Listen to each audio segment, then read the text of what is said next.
Chapter 9. A Fateful Encounter. Calysta laid on her bed, looking at the jar that contained the strange black creature.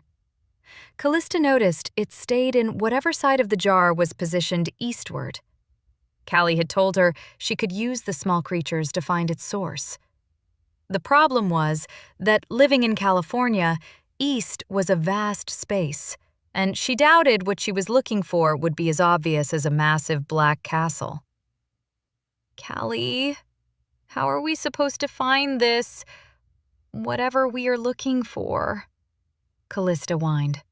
"For the third time, Calysta, we follow the directions it wants to go."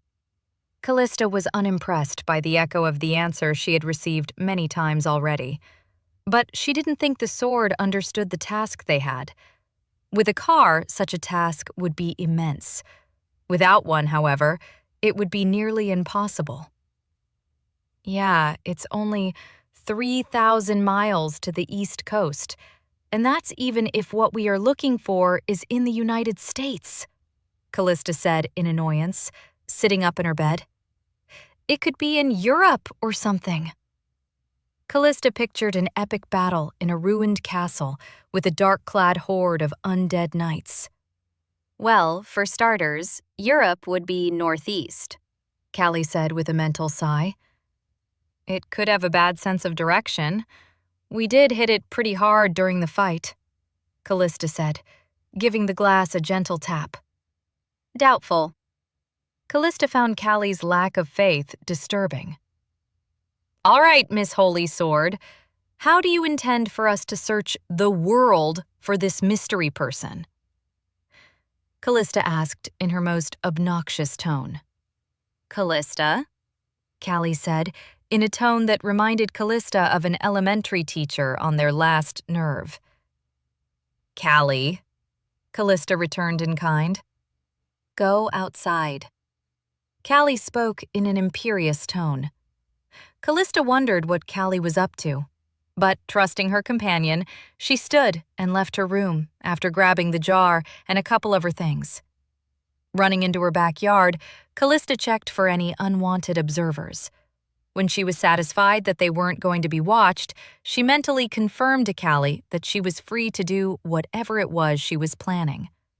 The warmth of her ring grew, and it again burst into a small inferno of living flames in the shape of a bird. "No offense, but a bird smaller than my bike probably won't help that much," Calysta said bluntly. Cali looked at her, ruffling her flaming feathers in annoyance. "Yet that rat you call a pet is an acceptable size. It's not even big enough to assist in a hunt," Cali retorted. "You leave Mr. Puggington III out of this," Calysta said exasperatedly. "It's fat and snores." He's cute, though." "He can be, in a sad, pathetic sort of way," Cali said, after a moment of mutual silence. Feeling content that Cali had conceded to the fact her puppy was cute, Calysta quieted to let Cali do whatever it was she wanted to do.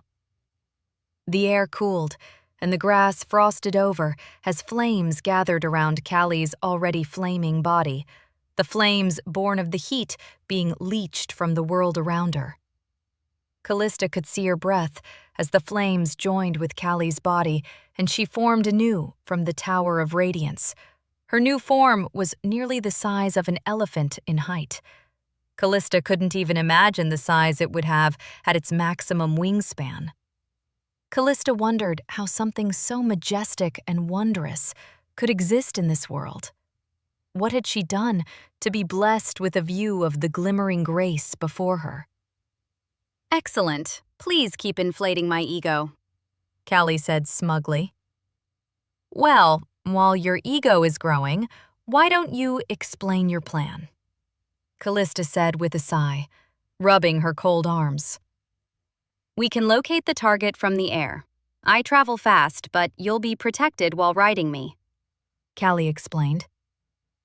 "Cali, you're made of fire," Calysta said as gingerly as she could. I have mass, and I've clearly shown you I won't burn you," even when you're annoying.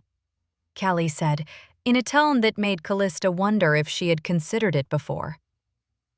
All right, Calysta sighed with a smile, placing a hand gently on Cali's side. She knew she could trust Excalibur, and she did so with her life.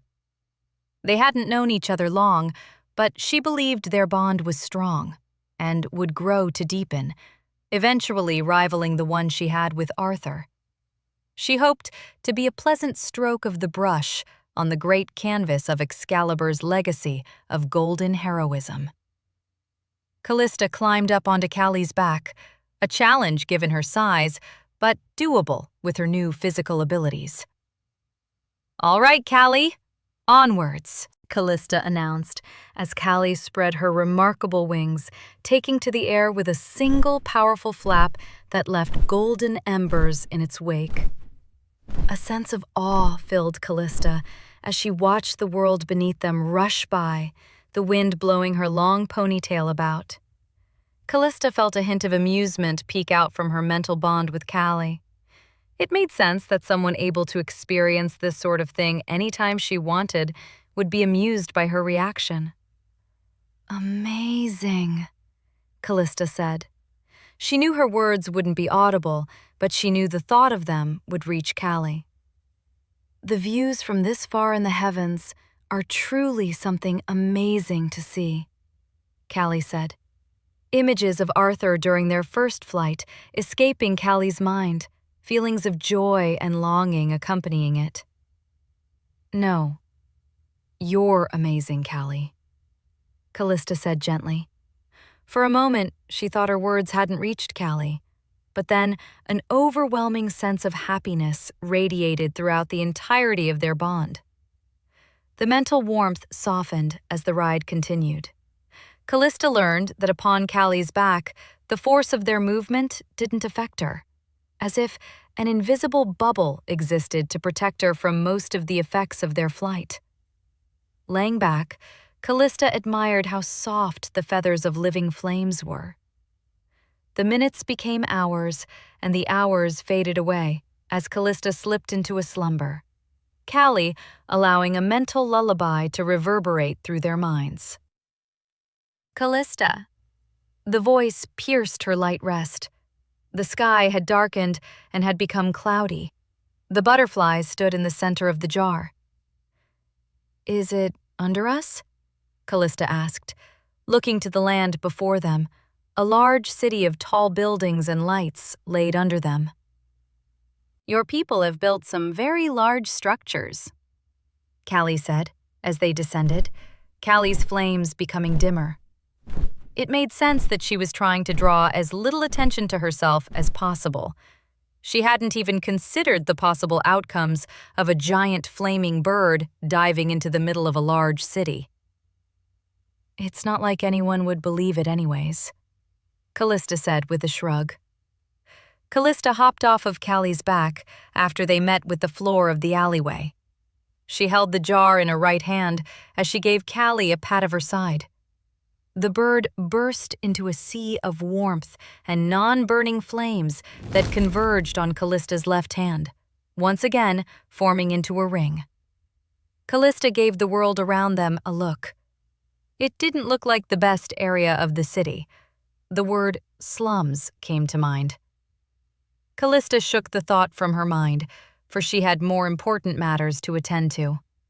She had to find the source of the butterfly's discomfort. Calysta leapt onto one of the walls of the alleyway and kicked off of it to the opposing wall, grabbing onto the gutter of a building's roof.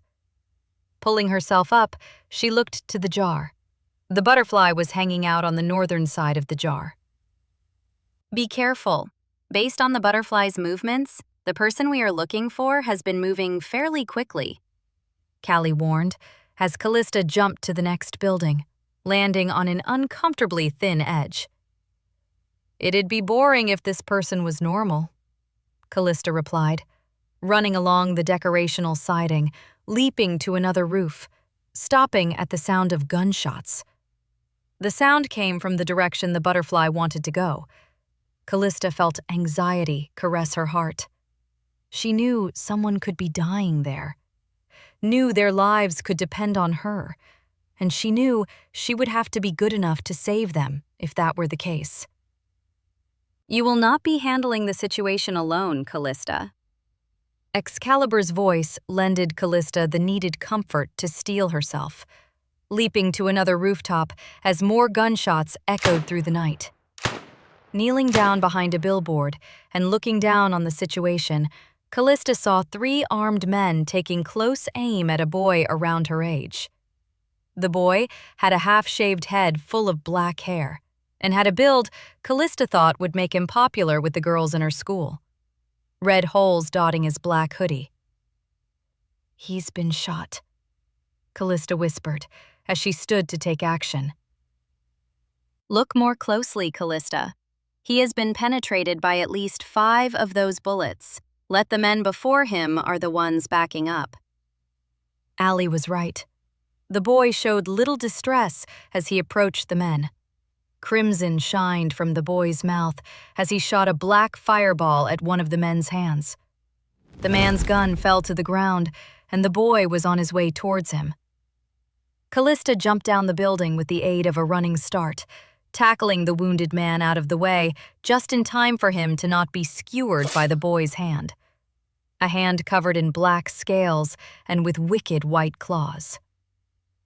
The man's allies are fleeing, Cali informed, as Calysta and the boy before her maintained unbroken eye contact. Annoyance colored his face, and from the look on his face, she knew she had saved the man's life. "Those nails are kinda gnarly.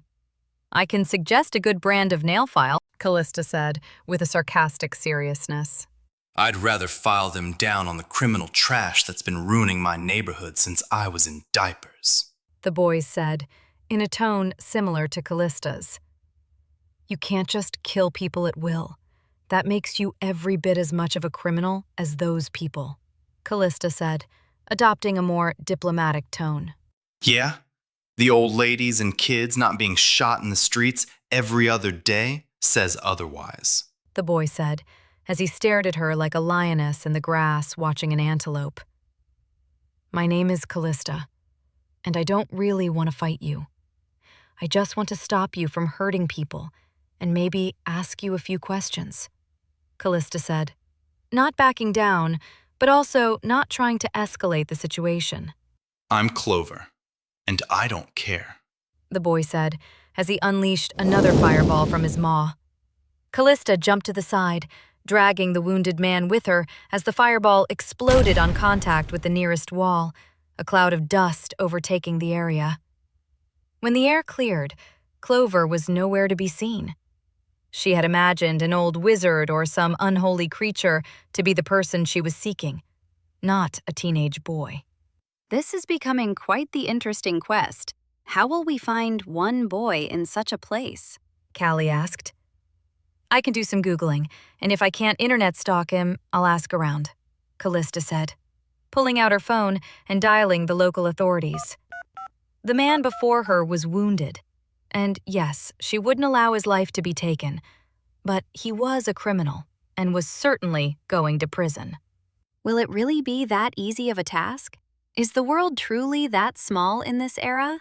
Calysta laughed a bit at Cali's question. "Not smaller, just more well-connected. Your path in life isn't just physical anymore, but also virtual," Calysta explained, sending simplistic information through their bond to Cali. As the sirens neared, Calysta knew her time in the alley was over, and with a nod to the wounded man, she parkoured into the nearest roof, fleeing the scene. "So, is he a wizard, a monster, or something else?" Calysta asked, as she climbed to an even higher roof, happy to have the new levels of stamina that allowed her to achieve such feats. No, I can't explain it, but I think he's more like you. Someone who has visited Avalon and claimed a mythic artifact, Cali said, as Calysta sat on the rooftop. "Like me, huh?" Calysta said, as she pulled out her phone, wondering how anyone given the same gifts as her could be using them to take lives. "Selfish," Calysta said, as she laid back and started her online search.